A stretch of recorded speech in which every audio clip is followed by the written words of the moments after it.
Our lesson for reflection today is on what sign is there for a Christian.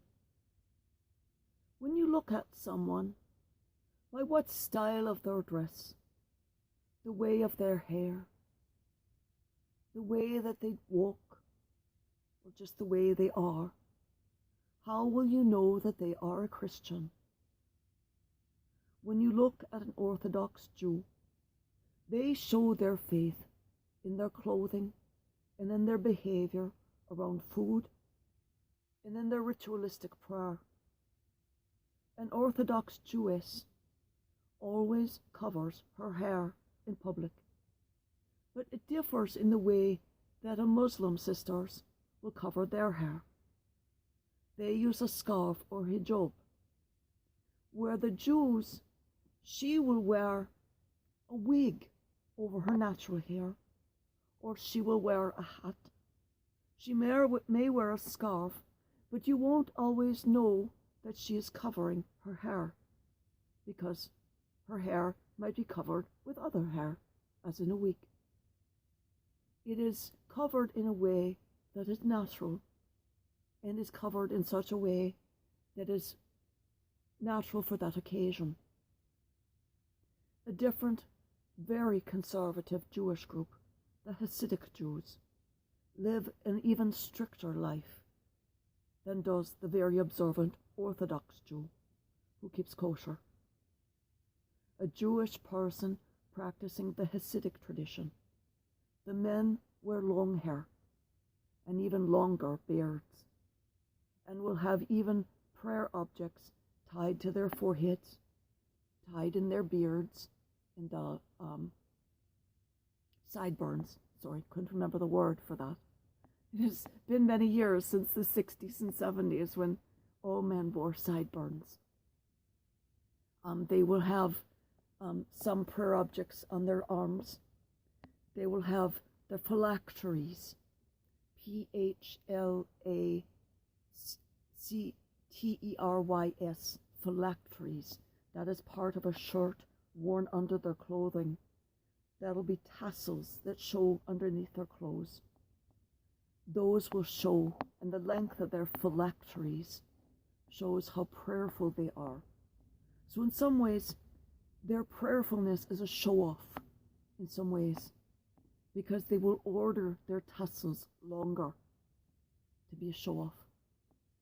But those women, they will be observant in ways that the observant Orthodox Jewish women are, by covering their heads, also by wearing darker colors, and they also observe in the kosher manner.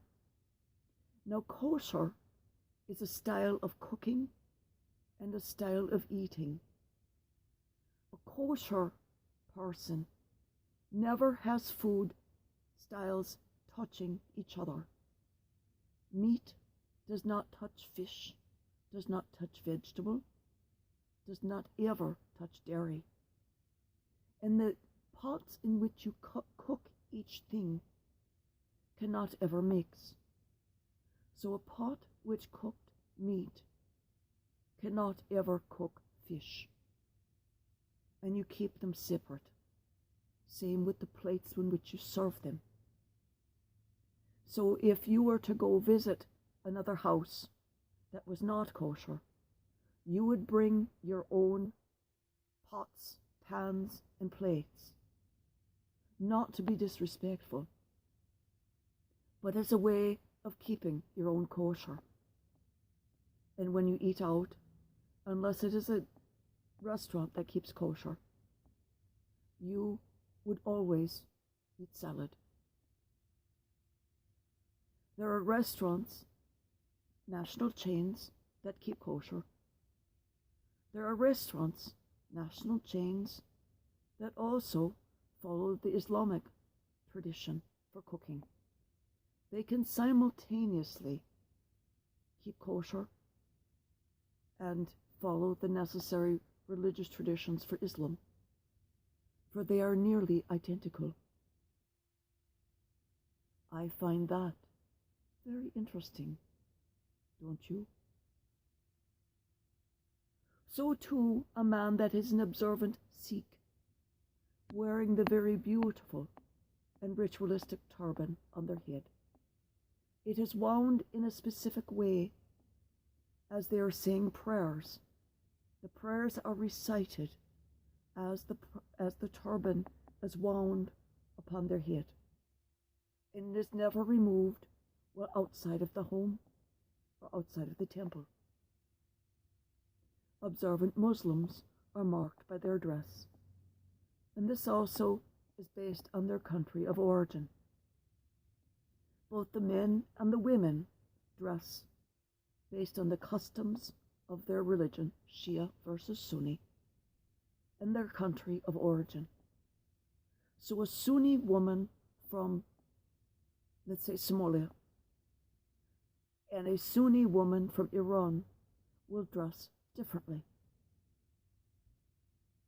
Just as Shia woman from Somalia and a Shia woman from Iran will also dress differently.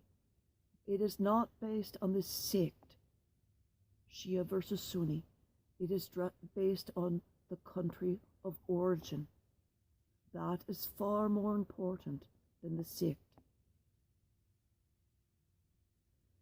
This would be very noticeable, and their dress would be very much an issue when negotiating a marriage contract. And this is not a bride price or a dowry. That is a separate issue. A marriage contract is between the families of different countries, and it is done through the imam to reduce interfamilial friction or even interference upon the couple when the marriage begins. A very wise process. The bride price and dowry is now banned. But by what mark is there a Christian? They will know us by our love for others. They mark us for how we love all persons without question or unreservedly. They shall mark our charity, our giving spirit, how we work for the community and not for ourselves or our own glory, but for the greater good. That is how we shall know we are Christians. Do you fulfill these labels, these descriptions? If not, what must you change to meet Christ's own words, or to fulfill the descriptions in St. Paul's later words? Hint. They include two of Christ's own words, love and service. We've spoken of this many times. We don't dress differently. We behave differently.